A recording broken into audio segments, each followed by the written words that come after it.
दोस्तों, नियोजित शिक्षकों को राज्य कर्मी का दर्जा को लेकर के बीपीएससी से बहाल होने वाले शिक्षकों के बराबर यानी सुविधाओं की बराबर मिलने के बारे में एक सरकार के द्वारा विशिष्ट शिक्षक नियमावली लाई गई है।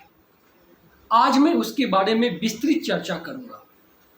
दोस्तों, जब विशिष्ट शिक्षक नियमावली लोगों के बीच में लाई गई, शिक्षकों के बीच में लाई गई, तो प्रथम दृष्टया लोगों को ऐसा लगा, शिक्षकों को ऐसा लगा, सभी के बीच में खुशी की लहर दौड़ उठी। ऐसा लगा कि अब राज्य कर्मी का दर्जा हमें मिल ही जाएगा। दोस्तों, जब गहन अध्ययन हुई नियमावली को लेकर के, तो गहन अध्ययन के बाद एक बात सामने आई, उसमें बहुत सारी कमियां आई, संशय उत्पन्न होने लगे और शिक्षकों की जो खुशहाली थी, खुशियां थी नियमावली के आने के बाद, वह आगे चल के नाराजगी में बदल गई। दोस्तों, मैं उसी के बारे में आज आपके समक्ष आया हूं और चर्चा करूंगा। जो कमियां आई, मैं उसके बारे में आप सबों के सामने बातों को रख रहा हूं। साथ ही दूसरी बात यह है कि बीपीएससी से बहाल शिक्षक एवं विशिष्ट शिक्षक में अर्थात दोनों में बेहतर कौन होगा। इसके अलावा महत्वपूर्ण बातें हैं कि यदि नियोजित शिक्षक, ऐसे नियोजित शिक्षक जिन्होंने बीपीएससी की परीक्षा दिया है, यदि वो उत्तीर्ण हो जाते हैं तो उन्हें क्या करना चाहिए। अब बीपीएससी से बहाल होकर राज्यकर्मी बनने हेतु जो बहाल होना चाहिए या विशिष्ट शिक्षक बनने हेतु उन्हें परीक्षा की तैयारी करनी चाहिए, बहुत बड़ा प्रश्न है। आपके द्वारा लगातार यह बातें हमारे समक्ष आती है, व्हाट्सएप या अन्य मैसेज के द्वारा, यूट्यूब के द्वारा भी मैसेज आती है कि आखिर इस पे शिक्षकों को क्या निर्णय लेनी चाहिए। दोस्तों, मैं इसके बारे में आज विस्तृत चर्चा कर रहा हूं। आप लोग वीडियो को कंप्लीट देखें और वीडियो यदि अच्छा लगे, हमारे द्वारा दिए गई बातें, समाचार जो है वो अच्छा लगे तो लाइक कर दें, सब्सक्राइब कर दें एवं इसके अलावे शेयर जरूर कर दें ताकि अन्य शिक्षकों तक भी यह बात पहुंच पाए और नियोजित शिक्षकों को बहुत सारी बातें जो है क्लियर हो पाए। अब नियमावली में जो जो कमियां हैं, मैं आपको यह बताता हूं कि इसके अनुसार से आप शिक्षक जो है, जो कमियां हैं, एक ईमेल दिया गया है डायरेक्टर का, उस ईमेल पर आप सुझाव भेज सकते हैं। मैं विभिन्न कमियों के बारे में चर्चा कर रहा हूं। प्रथम कमी के बारे में, कमियां क्या है विशिष्ट शिक्षक नियमावली में। नियोजित से विशिष्ट शिक्षक, जबकि बीपीएससी से बहाल शिक्षक विद्यालय अध्यापक कहलाएंगे।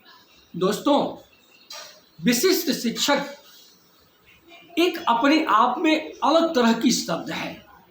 जब नियोजित शिक्षक विशिष्ट शिक्षक का दर्जा प्राप्त कर लेंगे और बाहर निकलेंगे तो लोग चर्चा करते हैं, पूछेंगे कि आप विशिष्ट शिक्षक हैं या फिर बीपीएससी से बहाल शिक्षक अर्थात विद्यालय अध्यापक हैं। यह एक जो है संकुचित अर्थ में बहुत बेहतर नहीं लगता है। इसलिए दोस्तों, शिक्षकों को, सभी शिक्षकों को इस शब्द पर आपत्ति जरूर दर्ज करनी चाहिए। अब अगली बात है सक्षमता परीक्षा के बारे में।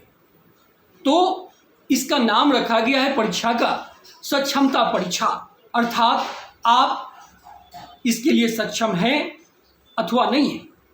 सबसे बड़ी बात है दोस्तों, पूर्व में जो दक्षता परीक्षा हुई या नियोजित शिक्षक नियमावली जो पूर्व में थी, उसमें 3 बार दक्षता परीक्षा में पास होने का चांस दिया जाता था और यदि उत्तीर्ण कोई नियोजित शिक्षक, अनुत्तीर्ण कोई नियोजित शिक्षक हो भी जाते हैं तो हटाने की व्यवस्था नहीं थी। यानी 60 वर्ष तक, अगर मैं सही हूँ तो आप जरूर इस बात को मानेंगे कि 60 वर्ष तक आपको कोई पद से हटा नहीं सकता था। हाँ, दक्षता परीक्षा में यदि आप उत्तीर्ण हो गए तो आपको लाभ मिलेगा, अनुत्तीर्ण हो गए तो आपको आगे का लाभ, प्रमोशन या फिर ये इंक्रीमेंट वगैरह नहीं मिलेगा। यह बातें जरूर थी। लेकिन अभी जो विशिष्ट शिक्षक नियमावली 2023 आई है उसमें 3 बार मौका दिया गया है सक्षमता परीक्षा में पास होने के लिए। यदि एक कोई भी नियोजित शिक्षक अनुत्तीर्ण हो जाते हैं तो अब ऐसा प्रावधान आया है, उन्हें नौकरी से निकाल दिया जाएगा, अर्थात हटा दिया जाएगा। अब इसके बाद तो वो कहीं के नहीं रहेंगे, क्या कर सकते हैं। और अब बीपीएससी से बहाल शिक्षक जो हैं वो तो शिक्षक जैसे ही ज्वाइन करेंगे वो राज्यकर्मी का दर्जा उनको प्राप्त है। और विशिष्ट शिक्षक नियमावली में 1 वर्ष के अंदर परीक्षा लेने की बात कही गई है। तो दोस्तों, यह आपत्ति जरूर नियोजित शिक्षकों को दर्ज करनी चाहिए कि परीक्षा की व्यवस्था महीने 2 महीने के अंदर यथाशीघ्र हो, ताकि सभी शिक्षकों में कोई भेदभाव नहीं हो। अब बीपीएससी का रिजल्ट इसी महीने आने की उम्मीद है। यहाँ तक कि सूत्रों से प्राप्त जानकारी के अनुसार कहा जा रहा है कि अगले 2-4 दिन के अंदर भी बीपीएससी का रिजल्ट संभावित है, आ सकता है। तो जब मैं इस बात की चर्चा किया हूँ कि विशिष्ट शिक्षक नियमावली के बारे में 1 वर्ष के अंदर परीक्षा की व्यवस्था की गई है और बीपीएससी से बहाल शिक्षक राज्यकर्मी बनेंगे, तो उस स्थिति में बीपीएससी से बहाल शिक्षक जब आएंगे वो राज्यकर्मी तो कहलाएंगे और होंगे भी। तो उस समय बहुत बड़ी एक संकट सामने आएगी। वह संकट होगी सीनियरिटी को लेकर के। सीनियर और जूनियर की बात आएगी। वह राज्यकर्मी होंगे और नियोजित शिक्षकों के लिए 1 वर्ष के बाद विशिष्ट शिक्षक बनने के बाद उनकी जो है वरीयता रहेगी। अब राज्यकर्मी की बात में एक बात और संशय है नियोजित शिक्षक के लिए कि इसमें कहीं भी राज्यकर्मी शब्द की जिक्र नहीं किया गया है। नियमावली में कहीं भी राज्यकर्मी के शब्द का जिक्र नहीं है, तो एक संशय उत्पन्न होती है। और इसके साथ ही यदि कोई राज्यकर्मी बनता है, आप बीपीएससी से बहाल शिक्षक को देखें तो उन्हें उनमें एनपीएस का चर्चा है, एनपीएस की जिक्र है। इसलिए राज्यकर्मी जो भी बनेंगे उन्हें एनपीएस जरूर मिलेगा। इसलिए यहाँ पे विशिष्ट शिक्षक नियमावली में एनपीएस की चर्चा नहीं है और इसलिए जो है राज्यकर्मी की बातों पर एक संशय उत्पन्न होता है। जिस तरह से पूर्व में माननीय मुख्यमंत्री ने कहा कि मैं ऐसा नियोजित शिक्षकों के लिए कुछ करूंगा कि वो सरकार से जुड़ जाएंगे, तो वह बात तो सत्य प्रतीत हो रही है। सरकार से नियोजित शिक्षक जरूर जुड़ जाएंगे, लेकिन राज्यकर्मी का दर्जा पे बहुत बड़ा एक संशय है। क्योंकि मैंने अभी जो चर्चा किया वह चाहे राज्यकर्मी शब्द का जिक्र हो, एनपीएस हो और आगे आने वाली बात में भी स्पष्ट करता हूं, तो ये है नहीं। तो एक बहुत बड़ी संशय है। अब देखेंगे 1 to 5 में जो शिक्षक उन्हें प्रमोशन दिया गया 6 to 8 में, तो उनका क्या होता था, बेसिक जो तो बेसिक पे था वो स्नातक ग्रेड में बदल जाता था। वहाँ पे वरीयता को लेकर के कोई समस्या नहीं थी। लेकिन अब सीनियर और जूनियर की बात, जैसे बीपीएससी बहाल शिक्षक आएंगे और नियोजित शिक्षक जो होंगे उनमें एक वरीयता को लेकर के बहुत बड़ा संशय रहेगा और एक समस्या भी उत्पन्न हो सकती है। तो मैं एक बात को लेकर के कई शिक्षकों का यह प्रश्न आता है कि क्या बीपीएससी से बहाल जो हम उत्तीर्ण हो जाते हैं तो हमें उसमें ज्वाइन करना चाहिए या फिर हमें विशिष्ट शिक्षक की तैयारी करनी चाहिए।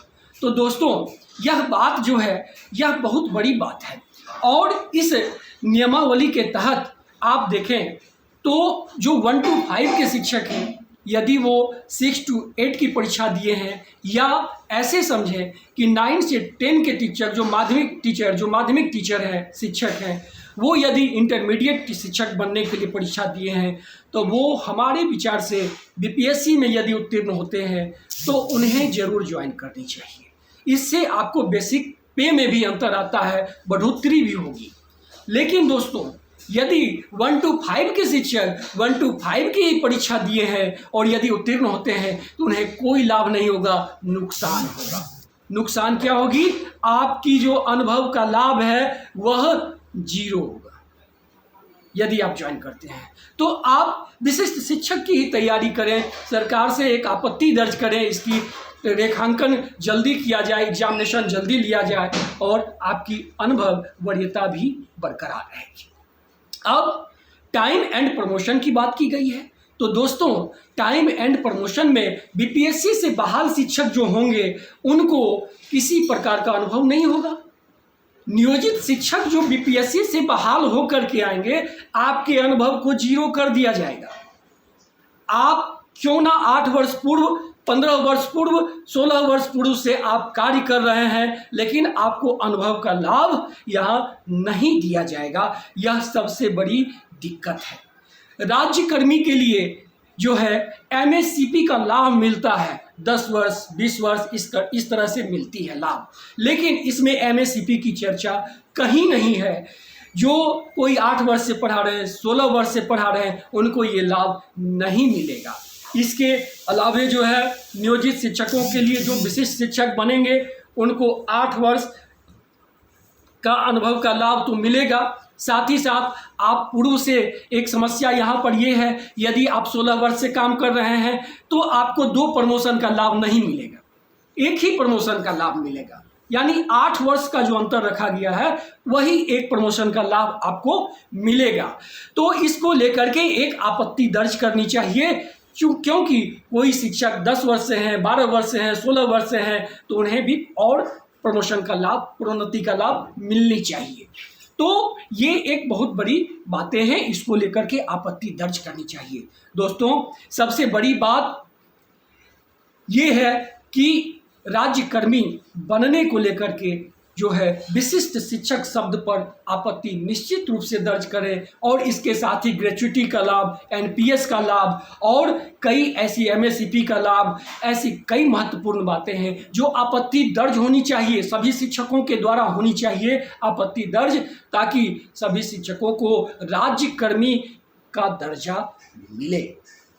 अब इसमें से हमने तो बहुत सारी चर्चा किया, विस्तृत चर्चा करने पर समय ज़्यादा लगेगा, मैं संक्षेप में इन बातों की चर्चा किया हूँ, लेकिन कुछ बातें मैं आप पर छोड़ देता हूँ कि आप जो राज्यकर्मी, जो बीपीएससी से बहाल शिक्षक होंगे, वह राज्यकर्मी जो बनेंगे तो वो जो है और एक विशिष्ट शिक्षक बनने की बात को मैं आप पे छोड़ रहा हूँ, क्योंकि मैं इस बात की चर्चा पूर्व में किया हूँ कि लाभ और नुकसान के बारे में। अब दोस्तों इसके बाद जो है फ्रेशर शिक्षक, उन्हें वेतन संरक्षण का लाभ जरूर मिलेगा, लेकिन प्रमोशन जो है 8 वर्ष का वो इनको नहीं मिल पाएगा और यह लाभ विशिष्ट शिक्षक को मिलेगा, क्योंकि उनका जो पूर्व का कार्य अनुभव है वह बरकरार रहेगा। अब सरकार को इन सारी सुविधाओं को ध्यान में देना चाहिए। इस समय संघ, संगठन एवं सभी शिक्षक, शिक्षिकाओं के द्वारा, खास करके नियोजित शिक्षकों के द्वारा जो है इस बात को लेकर के सभी लोग ईमेल करें, मेल करें, ताकि वहां तक बात पहुंच पाए और एक सुधार होकर के नियमावली आएगी तो आप राज्यकर्मी बनेंगे और आपको सारी सुविधाएं मिलेंगी। दोस्तों यह बातें हमने आप सबों के बीच समक्ष रखा है, ये एक महत्वपूर्ण बातें थी। आज हमने वीडियो के जरिए आपको यह बातें, नियमावली की कमियों के बारे में जिक्र किया। अब मैं इसके साथ ही अपनी बात को विराम देना चाहता हूं, लेकिन दोस्तों अगर हमारी बातें अच्छी लगी हो तो आप लाइक कर दें, सब्सक्राइब जरूर कर दें और इसके साथ ही साथ अधिक से अधिक शेयर कर दें, ताकि सभी नियोजित शिक्षकों को यह विशिष्ट शिक्षक नियमावली के बारे में प्रमुख बातें लोगों तक पहुंच पाए और इसके साथ ही शिक्षक जागरूक रहें और आने वाला समय में यह पता चलेगा कि क्या सरकार को इसका लाभ मिला या नहीं मिला। यदि आप यूनाइट रहते हैं, एकत्र रहते हैं, एक सुझाव मांगा गया है, आप सुझाव दें और उसके बाद यदि यह नियमावली में सुधार होकर के आती है तो नियोजित शिक्षकों के लिए सबसे बड़ा सुनहरा दिन होगा। धन्यवाद।